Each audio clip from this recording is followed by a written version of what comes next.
ذہنی آزمائش۔ ایک سوال۔ ایک دفعہ کا ذکر ہے کہ دو تیلی 8 لیٹر سرسوں کا تیل فروخت کرنے کے لیے بازار جا رہے تھے۔ ان کے پاس 3 برتن تھے جن کی مدد سے وہ تیل ناپا کرتے تھے۔ ایک برتن میں 8 لیٹر تیل تھا اور باقی 2 برتن خالی تھے، جن میں سے ایک برتن سے 5 لیٹر تک تیل ناپا جا سکتا تھا، دوسرے برتن سے 3 لیٹر تک تیل ناپا جا سکتا تھا۔ کافی فاصلہ طے کرنے کے بعد ان دونوں میں جھگڑا ہو گیا۔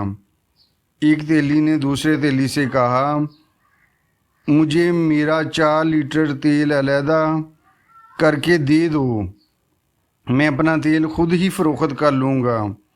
دوسرے تیلی نے وہ تینوں برتن استعمال کر کے 8 لیٹر تیل کو جلد ہی 2 حصوں میں تقسیم کر دیا اور 4 لیٹر تیل پہلے تیلی کو دے دیا۔ پہلے تیلی نے اپنا 4 لیٹر تیل لیا اور بازار کی طرف چل پڑا۔